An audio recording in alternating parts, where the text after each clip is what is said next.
it! Just do it! Don't let your dreams be dreams. Yesterday, you said tomorrow, so just do it!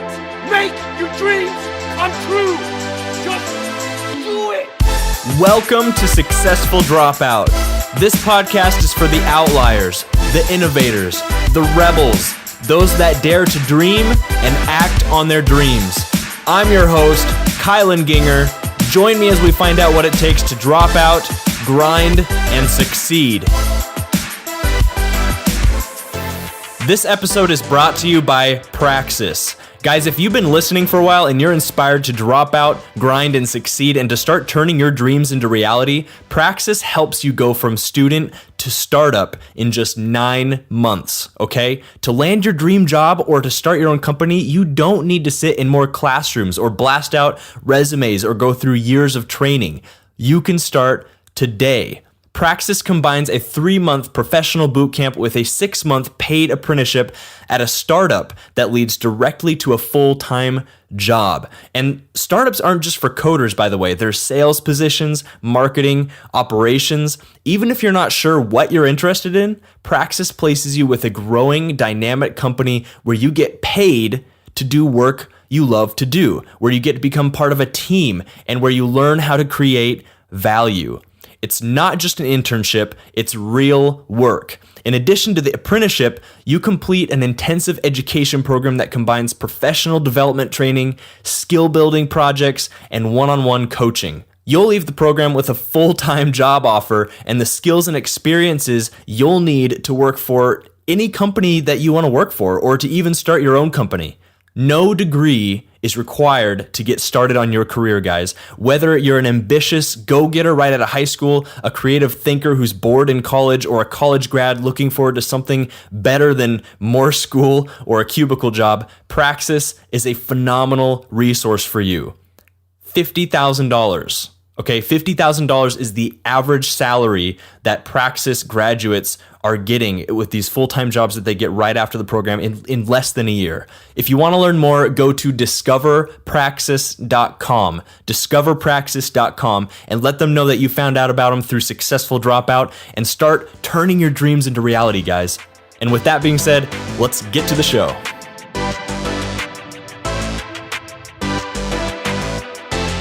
What is up, Successful Dropouts? Get stoked because today on the show we have James Walpole. James is the marketing and communications manager at BitPay, which is the world's leading processor of Bitcoin payments. He joined the BitPay team at age 18 after opting out of attending college. He's a graduate of the startup apprenticeship program Praxis and writes at the Praxis blog and at jameswalpole.com. So James, that's the intro I have for you, man, but tell us a little bit more about yourself and what you do. Yeah, so I'm 20 years old. I've been working at this great company, BitPay, for 2 years now, and that's it's kind of been my dropout or my opt-out experience has been really getting my hands dirty in the real world with this really interesting technology, Bitcoin, and getting a chance to interact with a lot of great fellow dropouts, actually, and a lot of great kind of people pursuing an alternative, both with this technology and in education. So it's been a great experience. So there's other dropouts working at BitPay as well? Yeah, the Bitcoin space is really interesting, actually. Bitcoin was released in 2009, so it's a relatively new technology. A lot of the companies in the space are startups. They haven't had too much time to get started. Unusually a high number of really interesting either college opt-outs or people who have taken unconventional paths in education work there and really have had a high opportunity to connect with a lot of people with similar paths. But everyone's got a real interesting story. So Bitcoin, really quick, I'd love you to tell me a little bit about that. Of course, I've heard about it. I understand that it's like a digital currency. Bitcoin's fascinating, and it does have a lot of great stories around it, since it's kind of really an early technology, and really one of the first technologies I've grown to love and grown to be really interested in. In short, and there are a lot of ways to explain it, it's digital cash for the internet. So it's a way to send peer-to-peer payments anywhere on Earth in minutes, and usually sent from mobile devices or computers, person to person. So you can think of it a lot like digital cash, more so than credit card networks, which those networks and banking networks rely a lot on intermediaries, third parties, and really complex systems of transferring value. Bitcoin cuts out those intermediaries and allows you to fully control your own assets and make direct transactions anywhere on Earth. So it's a universal currency, unlike a lot of the sort of traditional currencies we work with today. Okay. And so what's like one Bitcoin compared to one US dollar? Yeah, so the exchange rate does change, and that's kind of referring to what you mentioned earlier. Right now, I think the price is $632, and so if you went back, Jeez. 3 or 4 years, Bitcoin would have been maybe $1 or less. So as you can guess, the value has changed a lot. And what's interesting about Bitcoin as well is that it has an ultimate cap on the supply. So unlike U.S. dollars or other currencies internationally, Bitcoin is programmatically limited to 21 million Bitcoin that will ever be created. And the process, yeah, and so it's unique in that it can't be inflated beyond that amount. So, and it also can't be arbitrarily inflated like you have with Venezuela's currency, which experienced 600% inflation last year, which is try living with that. So Bitcoin is basically, instead of like people controlling it, it's code. It's not centralized under the control of any company or government or agency or nonprofit or whatever. It is ruled by the code, and it's an open source project. So the software that you use for interacting with it is actually maintained by a group of open source developers from all over the world. The network itself is maintained by a decentralized network of specialized computers operating all over the world. They're called, if you've ever heard of Bitcoin miners, that's what they are. They're specialized computers that essentially solve math problems. Those math problems are what maintain the Bitcoin network, process transactions, prevent people from duplicating transactions or using their money twice, which is one of the big problems for digital currency projects in the past, and one of the big things that Bitcoin solved. And they're also responsible for creating new Bitcoin. So it's a really, really interesting process. I mean, that's just scratching the surface of it. I've worked in Bitcoin for 2 years, and I still can't fully explain all of the finer points because it's a cryptographic and computer secure and cryptography. It's a masterpiece achievement for cryptography and for computer science, and has a lot of applications just beyond money. But that's what BitPay works with, is the payment side of things. Dude, no kidding. That's insane. So it would cost me roughly 600 and something odd dollars to buy one Bitcoin. Are there like bit cents? Yeah, you don't have to buy a whole Bitcoin. You can use fractions. So I mean, if you wanted to spend $6 or whatever, you can get $6 worth of Bitcoin. And yeah, so it's almost infinitely divisible down to a very, very small amount. And yeah, the idea is again, like it's designed to ultimately be a currency that is not inflationary. So the actual amount of Bitcoin is going to the amount of Bitcoin you need to buy a certain percentage of goods theoretically will grow less and less. So it has a deflationary effect in some cases, and that's kind of why a lot of people have been interested in it. It's the first currency really, at least in the modern world, that's actually accumulated, appreciated in value rather than declined and reduced, gone to zero, right? So it's very interesting from a lot of perspectives, technologically, economically, even politically for some people. And for me, like just looking at this as a innovation in sort of monetary policy, if you will, or monetary philosophy, is what got me into it. I'm not really a technologically oriented person. My computer science in high school was computer class in high school was a Microsoft Word, and I'm grateful for it, but it did not really prepare me for the real world or for this world where I really think that everyone should learn how to be a software programmer or become familiar with some of the basics of working with these technologies and these softwares, which are so important. Yeah, so that's a great transition, James, into the next question here, which is tell us your dropout story. Yeah, so it's really more of an opt-out story.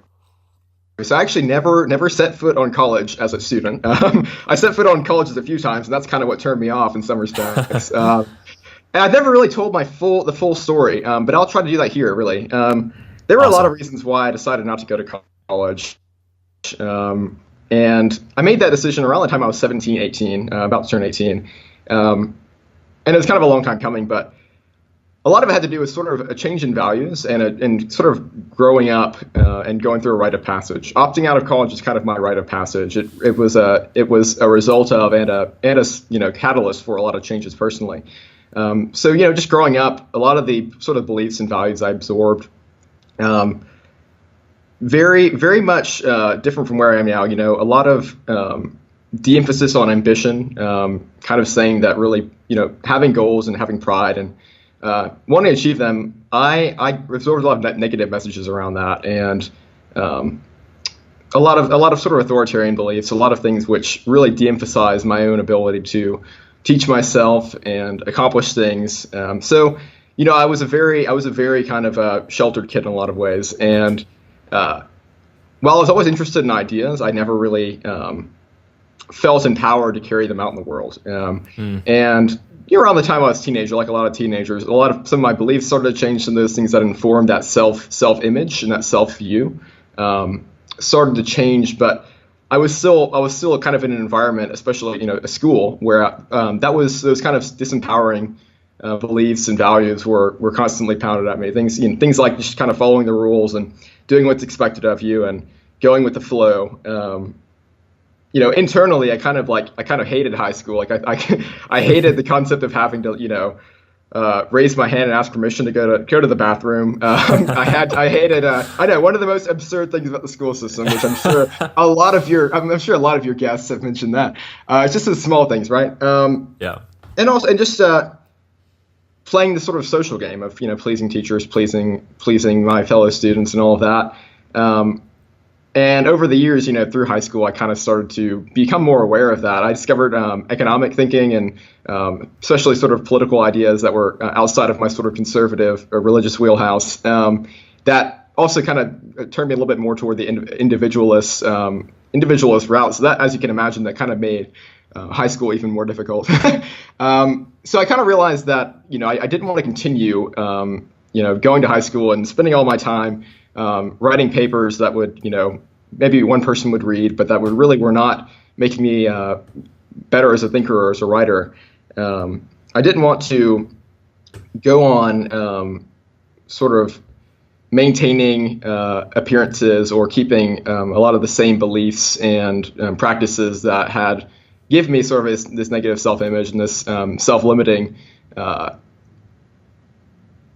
behaviors really that were keeping me from creating anything, because a lot of my time in high school was again spent doing schoolwork, getting grades, and feeling kind of depressed about things. I was really into ideas at the time, but I was just not doing anything with them. So for me, opting out of college just on a deeper level was about making a decision for myself, like really kind of for the first time, a big decision. Like I'm going to assume the cost of my own existence.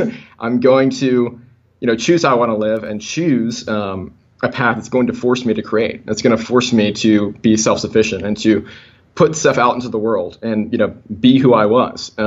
It's very easy when your existence is being subsidized, by parents or by school or whatever, to put off hard decisions about, who you are and what you value and what you believe. And so for me, that was a lot of changes in, again, some of those more general things about who I was, more specifically about, political beliefs, social, cultural beliefs, religious beliefs. And opting out of college was kind of my way of gaining the freedom and the space to do that without, feeling obligated to a school or to family or whatever. That's really kind of a deeper reason.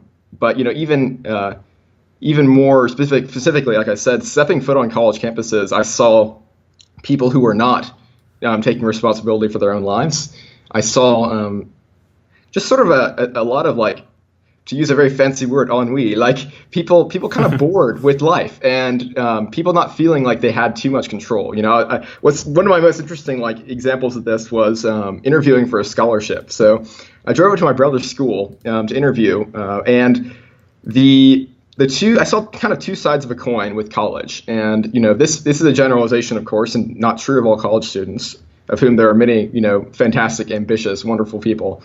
But in the application interview process and interviewing with other students, I saw a lot of sort of, ass kissing, frankly, a lot of this sort of signaling and conformity that like really turned me off. So, kind of one person talked about, how I want to become president and I want to, help X group that, sounded very nice on paper, but just did not sound sincere at all. And kind of reminded me of the whole application process. When you're applying for college, especially in the U.S., one of the things you do is you write an essay about yourself and kind of about how awesome you are.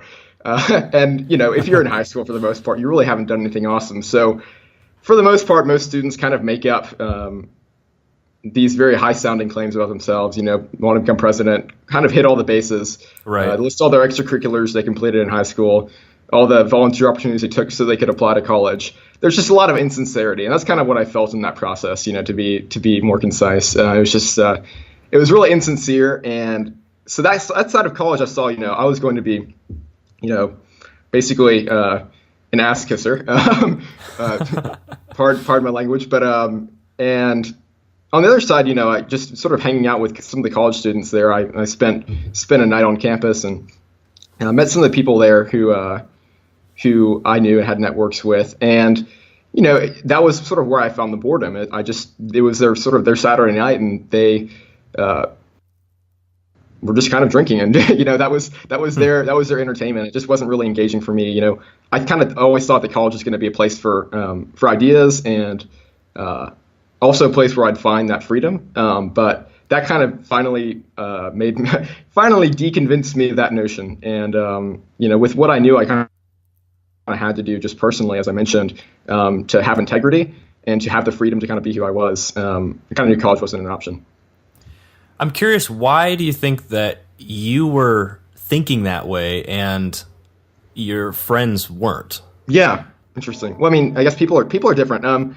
One thing that I maybe credit with sort of the way I think is growing up in a very rural area, growing up on a farm. A lot of growing up on a farm. A lot of my friends, lived in different part of Charleston, South Carolina, where I come from, and I spent a lot of time out on the farm just working and thinking, listening to podcasts, reading. I wasn't a very social bird in high school or middle school or elementary school or whatever. I was always very much inside my head a lot, and that's been a blessing and a curse in a lot of ways. A blessing in that it allowed me to start thinking differently at an early age and start question some of the things that I had assumed for a while, or that were assumed in my community and my sort of cultural value system. So that was really valuable for me to spend that time alone. And I would definitely say, if you have that opportunity, take it. Get outside, get on a tractor if you have one available, and and just work and think. So I did a lot of good thinking on a tractor when I was growing up. But I would say it's just a lot of time alone, a lot of time reading good thinkers, sort of stepping outside of my comfort zone intellectually, even before I did, physically. I'm curious, how did your friends and family react to you making that decision to opt out? Yeah, there was some resistance at first. I kind of brought up wanting to drop out of high school once or twice. I think most high school students probably feel that at some point, and had some good conversations with my family about that. We were both changing, and we both grew apart in some ways during those years. So when I told them that I wanted to not go to college, I mean, it wasn't like the first time I ever challenged them on anything, but I think it was the first time that I ever told them this is what I'm doing, period. Instead of just sort of arguing over something, I actually said here's my decision. For the most part, I mean, I took a while to kind of make that decision, but when I did, a little bit of resistance at first. I was told that I would have a hard time finding a spouse. I was told that my opportunities would be limited. Some people laughed at me a little bit, but I would say I also had some unlikely supporters. So actually, my college advisor at my high school, the college planning person, she was one of my biggest supporters, and to this day I really appreciate that. My English teacher was a big supporter. She told me about her grandfather who never went to college. I don't think he even finished high school, but he was one of the most learned men she ever knew. And she said, James, if you want to do this, I support you in that. And that I really appreciated. And I think, ultimately, a lot of people who originally doubted came around. Part of it was they saw how committed I was to it, and obviously later on they saw that I didn't die and that I was actually doing pretty well, and that was interesting stuff. And that was sort of how it went along. So I'm glad. I know a lot of people have had it harder than me. So my experience with that was definitely not so bad. Yeah, and for those people that might have it a bit harder, what advice would you have for them? Yeah, well, I think first and foremost, it's about being very clear that you own your life and that you are in control and that it's your decision. That ultimately does not matter what they think. Obviously, unless they're like threatening you or you're absolutely dependent on them health-wise or whatever. But be very clear about what you want to do. Do it. And don't put the locus of control with them. Act gracefully, hear them out, but take the responsibility for the decision and take the cost for the decision fully on yourself.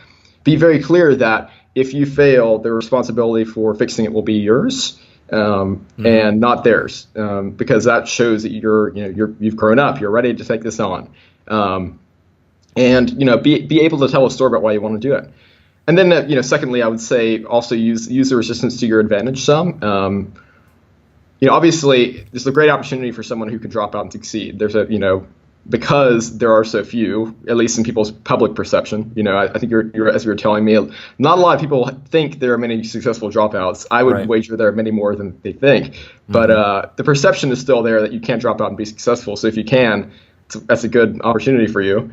And use their doubts to kind of fuel your motivation to succeed. Don't make that a primary thing, but it's good to kind of prove people wrong sometimes. I think we all kind of have that. We all kind of have that feeling. So I would say that, but first and foremost, just do it. Like this is a case where I surprised myself because I was never a very daring person or a very bold person, but I just went out and kind of applied for this, and I didn't really ask anyone's permission or even to any large extent advice. I just kind of said hey, I really want to do this, and set out to do it. What was one of your biggest fears opting out, and how did you manage that? Yeah, my biggest fear was not knowing what I would do. So especially before I found out what I ultimately would do right after high school, I knew I didn't want to go to college. I was pretty sure, and I was also thinking that probably don't want to go back to high school either. But college was for sure. But I was sure about that, but completely uncertain about what I would do, how I would support myself, where I would go. Right? I didn't expect my family to continue supporting me financially or anything like that with making that decision. So I knew it would kind of go against their first inclinations. And my experience, like I told you in high school, middle school, even though I grew up on a farm and, I was very practical with my hands and all that to some extent, I was mostly an unskilled person, mostly unskilled labor. I was really good at school. I was good at driving a tractor, but other than that, no marketable skills really. So that was a big fear. It's like, what am I going to do? How am I going to support myself? So I actually started to start teaching myself some stuff. Like once I realized this is my goal was to not go to college, I started saving intensively. So as much money as I can get in, I would save. I went out and tried to find work. Got work at a hardware store. Worked on my family's farm more. Also, just from an education perspective, listened to a lot of podcasts, read a lot of books. I probably could have done a better job actually of really going for more practical thinking. But at the time, I was actually learning about Bitcoin, which ultimately turned into my job. So I guess it worked out. Spent a lot of time that was kind of how I taught myself how to be somewhat proficient with a computer. Was I was interested in this Bitcoin thing from an intellectual perspective, and I had to do these practical things to use it. So that was a big part of it. But I would say finally the biggest thing that has helped me, kind of have a good launching place for my, life as one of the doomed college opt-outs, the doomed degreeless people, was Praxis. And you've had Praxis on the show before a couple times. But as you mentioned in the intro, their startup apprenticeship program. And what they allowed me to do is kind of have this sort of transition out of schooled life and into the real world through a structure, but through a structure that gave me full control over what I was doing with my career and my education. So basically, a quick summary of what Praxis lets you do is they place participants with companies, usually startups, for 9 months. And during that time, you're learning basically how to run the company, how to work in a growing company, how to create value, how to build your own personal brand, and how to be a creative person yourself, how to be an entrepreneur, even if you're not necessarily an entrepreneur in the sense of starting a company. Right. Learning how to, again, be a creative problem solver. And for me, that opportunity eventually gave me the opportunity to work with BitPay, my company. So that was a great transition, because I was really, like I said, really unskilled. I'd spent a lot of my time trying to be good at school, and by the time I realized I wanted to opt out of college, it was too late for me to go back and get some of those years back. But Praxis helped me rethink my direction, place a lot more value on turning my ideas into value creation for other people and for myself, and obviously gave me the opportunity to work with one of my favorite companies in the world, and already back at the time, and now, a company I love working for now. So some of the great thing about Praxis is that it allows all our participants to go through, get a chance to actually get hired on full-time at the end of the program if they complete it successfully. So great opportunity for me to kind of transition out of being a child, both emotionally and in terms of skills, to actually being able to do something valuable for a company. So BitPay, at what point when you entered the Praxis program did you learn about BitPay and that you were going to be apprenticing there? Yeah, so there was this weird sort of transition period. I graduated high school in May of 2014, and I was going to start Praxis in September. There's this period of time where, I was working and waiting. I knew I was going to be in the program, but I interviewed with actually a ton of different companies that are associated with the Praxis sort of business network. A video production company in Austin, Texas. Actually, 2 video production companies in Austin, Texas. I'm surprised they gave me the interview. Actually, I had basically no video skills. A great reminder of where I was at the time. That I was really starting out with nothing for the most part. And a great reminder of hey, if I can get here, you can do it too. Absolutely, yeah. Yeah, I was certainly no Steve Jobs when I finished high school. So I was interviewing with companies like that. And I was actually interning with a great company in Charleston, South Carolina, called Ceteris, and they were a cloud accounting firm. They provide sort of back-end solutions for small businesses that's really kind of scalable. And I was working directly with the CEO. Had a chance to actually kind of, again, find out how many skills I actually lacked.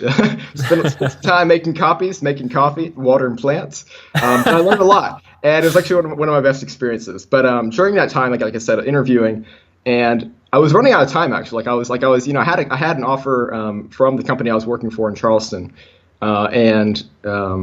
Obviously, the video production companies didn't work out. You need to actually be able to have some creative work before you can go out and get jobs.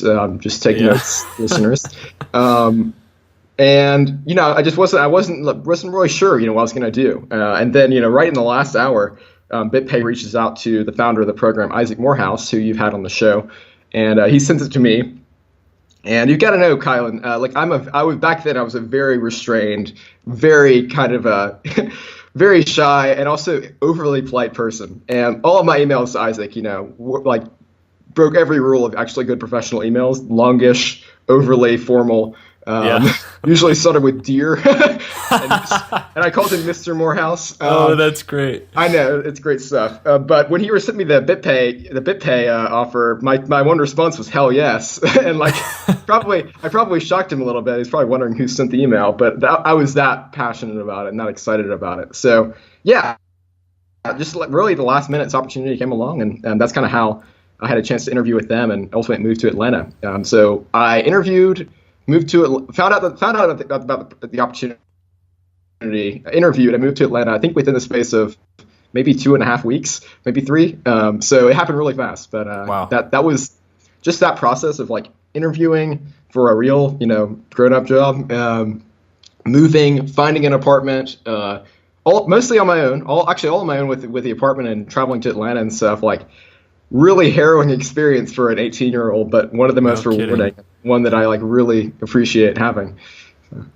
So in the beginning of the Praxis program, that's when you were interviewed with these video production companies and interning at Ceteris, and then you found they brought BitPay to you. That's how it happened. Correct. Yeah. Okay. Gotcha. Well, that's an incredible story, man. And you were saying that you were actually interested in Bitcoin long before this, right? Yeah, but well, I mean, really only about 6 months before. So I found Bitcoin pretty much right at the time that I decided I didn't want to go to college. Just found it very interesting from an intellectual perspective. As someone who really loves economics and political philosophy, I was like, wow, this Bitcoin thing's really cool. I mean, as I mentioned, it's not centrally controlled. It has a few characteristics of money which are, very interesting and very rare in modern economies. But that actually got me into like learning the practical details of it. So it was interesting how it all worked out, but it worked out well. Yeah, I'd say so. So BitPay, then, how long have you been working there again? A little over 2 years. Okay. And I'd love you to tell us, I guess, what you would consider to be your worst moment throughout this whole process. Yeah, I would say, okay, there might be two ways to answer this question, but I'll try to give priority to the second one. At first, it's hard for me to get started out there because I was still very unskilled. One of the first things I had to do at the company when I came in was like ship a UPS package, and I had never shipped with UPS. I don't think I'd ever really bothered to learn how to ship a package. So it was funny. I was running around the office with duct tape, with a roll of duct tape in a box. Okay, what do I do now? First day on the job, they're all watching you, James. All these amazing people who were celebrities to me at the time. It was a good day. I remember it very well. So, those first few months, especially, really kind of getting my head in the game and trying to learn what I needed to know to learn my job. I had to learn some graphic design stuff, a lot of operational kind of stuff. We were planning a huge event at the end of the year, so that was a lot of my time was spent working on that. And it just took me a while to kind of get my head in the game. And I think at first I went in with a very kind of schooled mindset where I thought, okay, James, you got to follow the orders they give you. And, as you probably know, as a lot of the listeners probably know, it's not really how a startup works.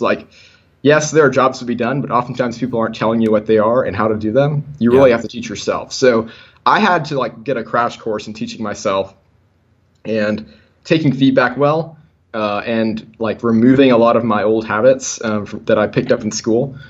So my writing was atrocious. Don't even look at my writing 2 years ago, please.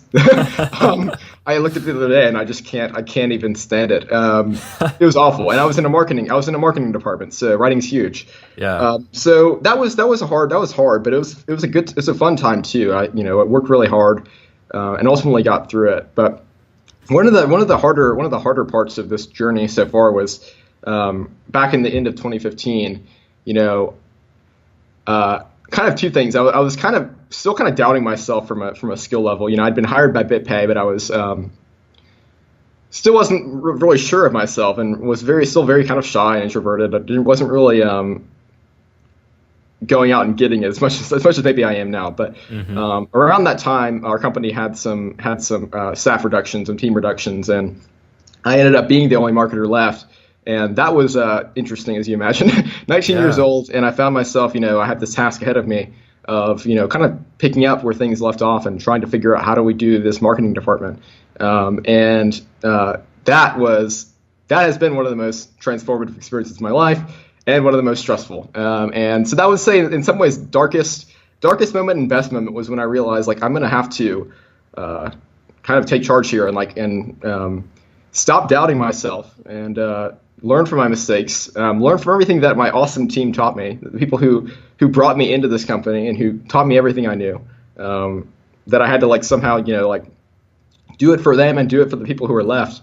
And that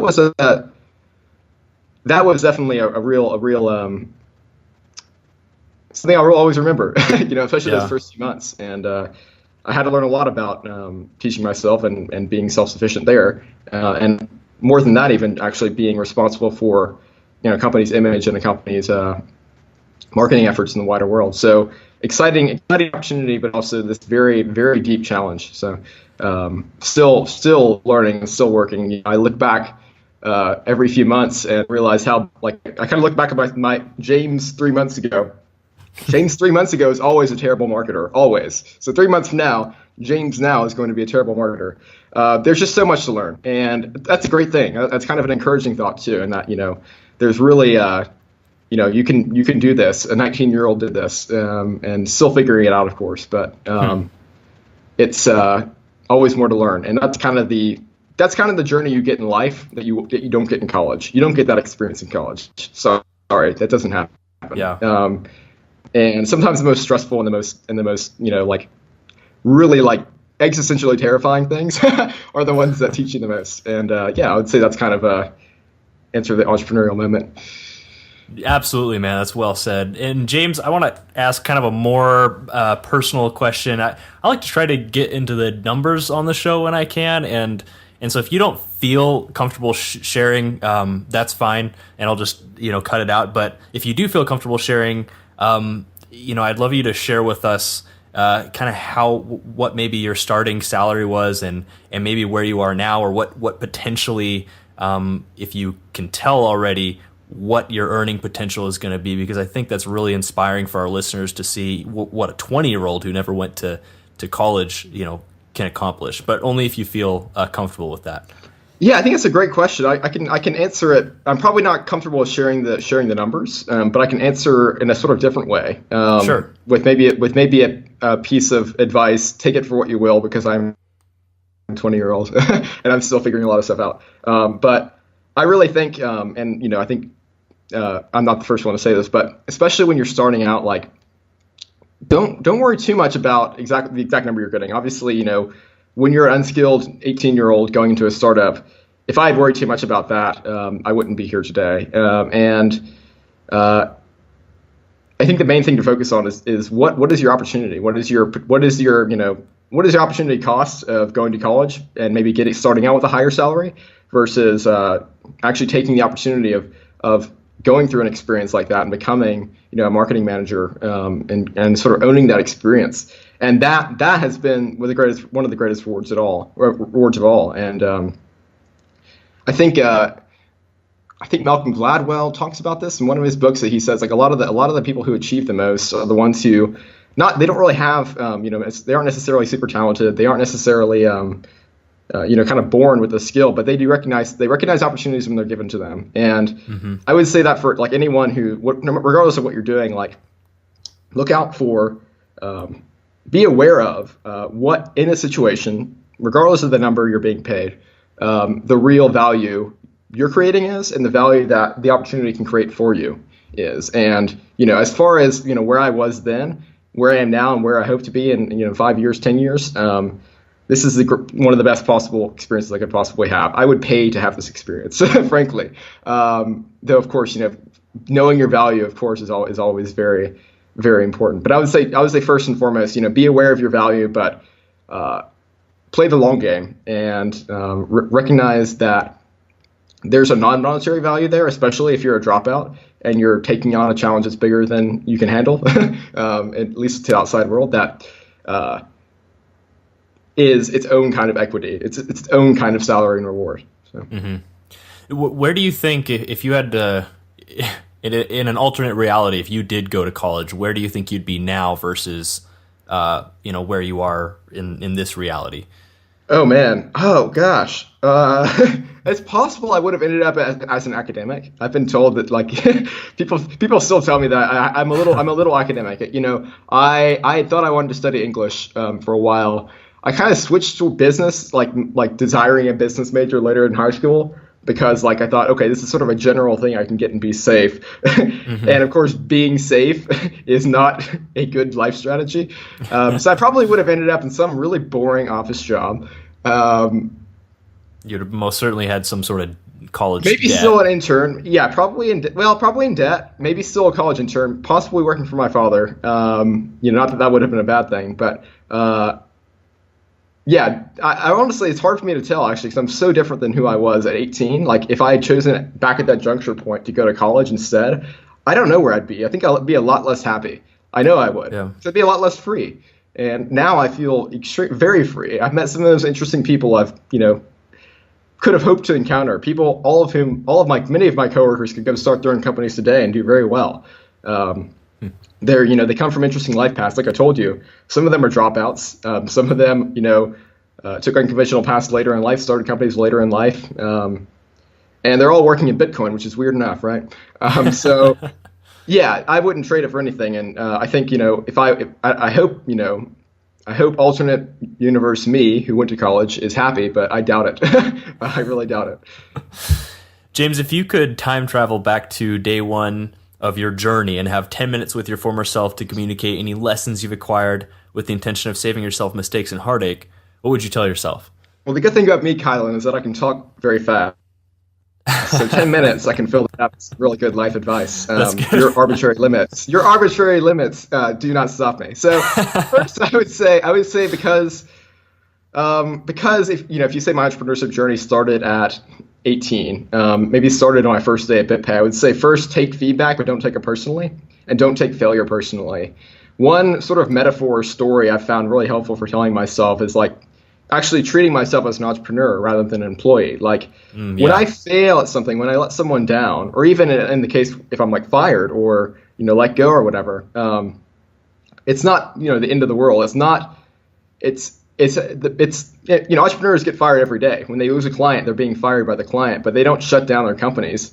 They keep going. And when you're as an employee, you are a company. You're your own company. You're creating value. You have a product which you're always refining and doing better on. And you don't shut down the factory when one of your clients stops ordering. You go out and if that can be as serious as being fired, or it can just be someone saying like, I really don't like this. You need to try again. That was hard for me because I in school, I took feedback as like red ink, bad grades, bad person, dumb, that sort of thing. Like that's kind of what you teach yourself. That's the internal narrative you had. And so I had to grow out of that. So take feedback, don't take it personally. Spend as much time as you can getting the big picture of your company. So like I said, early on at BitPay, I was spending a lot of time just kind of following orders and doing what I was told and waiting for someone to teach me what I should be focusing on. And I didn't spend nearly enough time looking for like what are the profit drivers for this company? What makes this company successful, and how can I be creative in doing that? So I would say don't just follow orders. Again, take on an entrepreneurial mindset and try to think like a CEO. That's incredible. Yeah. I love that, the mindset of even though you are an employee, you're an entrepreneurial minded one. There's just such a huge difference there between you and maybe somebody else who got their college degree and joined a company, and they're just a kind of a soldier in the army. They're waiting to be told their orders and what to do, and if not, they're kind of lost.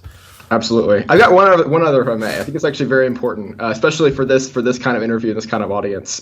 Something that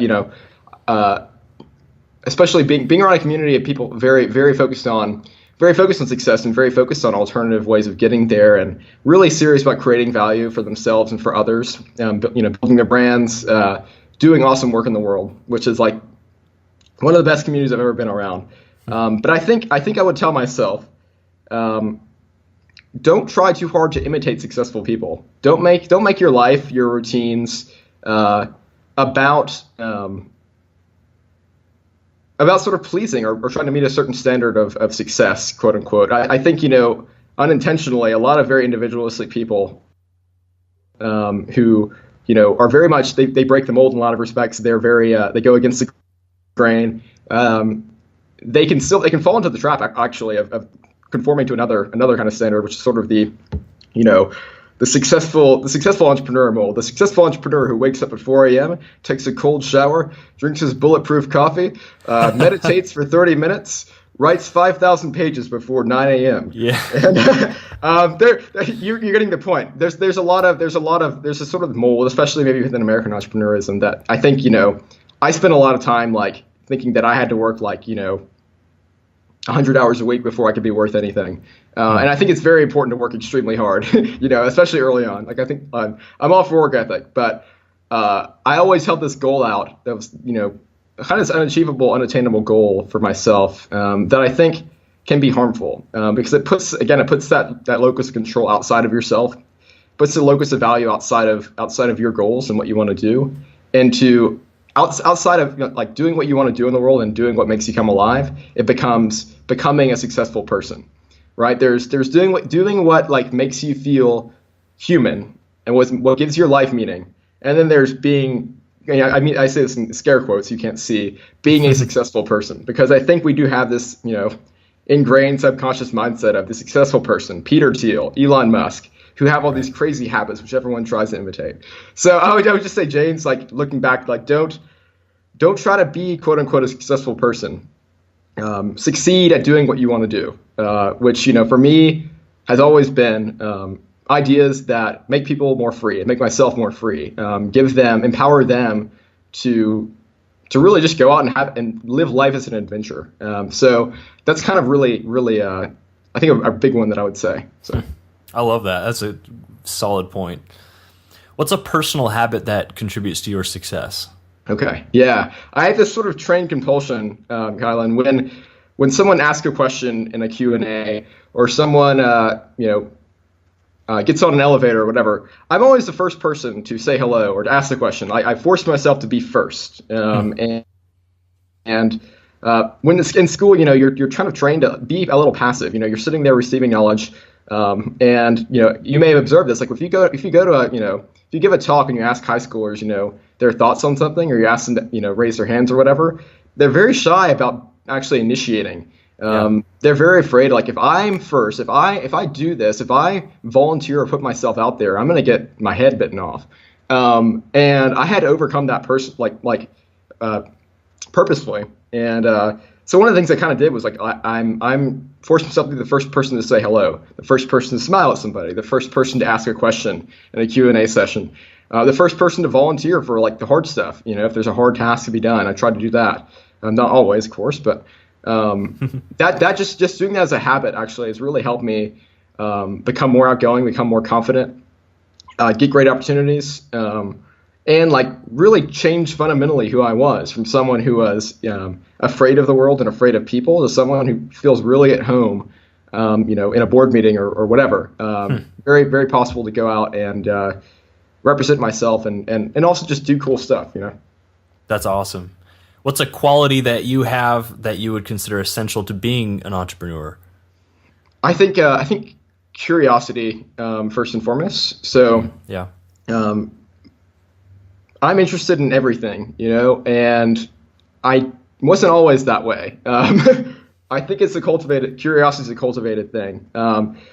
Curiosity is important first and foremost because I think it enables you to be the kind of observer that picks up on where there's potential for creating value. People who start companies, they need to find a problem to solve in the first place. And if you're not curious about everything in your day-to-day existence, if you're not asking yourself, why is it this way? And, what is there? What am I missing about this? What are the people who know the most about this know that I don't? Then you're going to miss out on a lot of opportunities to create value. So curiosity first and foremost, and cultivate that by learning how to be an interviewer. That was we were talking a little bit before the show about the podcast I started. Like just doing a podcast taught me how to interview people. So wherever I go now, in my conversations, I really use those interview skills to get as much information I can out of people and just learn about my world, because that just has made my life so much better. Yeah. And it's made me more effective as an employee. So, what's a book that you would recommend to us and why? Yeah, so you've probably gotten this answer before. I admit it's a cliched one, and I had weeks to think about it, but this is definitely it. It's Atlas Shrugged by Ayn Rand. I think we've only gotten that maybe once before, actually, but. Well, that's pretty good record there through the history of the show. But Atlas Shrugged, it's just great if you've never heard of it. Great epic of individualism, creativity, entrepreneurship, freedom, and it's really all about one of the big ideas in the book is that one man can stop the motor of the world, right? One person can change the course of a whole society. Can not from a sense of like wanting to control society, but like for their own freedom. You can escape from corrupt, unfree systems. You can escape from and change a life that you feel trapped in. It's kind of really the main thing I took from it. I read it when I was 15, and I was very much trapped in my own mind in this sort of high school environment where I wasn't very happy, and it started a lot of chain reactions for me, and joke all you want about Ayn Rand and high school teenagers being influenced by Ayn Rand, but it broadened my world, and it really helped me to be confident about my status as a creator, to want to become a creator. What's parting piece of advice do you have for any of our listeners who are thinking of dropping out, but they haven't quite made that step yet? Yeah, I would say don't feel like you have to have it all figured out, because I had no idea that I would be where I am today. Like I told you, when I was 18, I had no skills, and I was probably going to end up as an academic if I didn't take another course.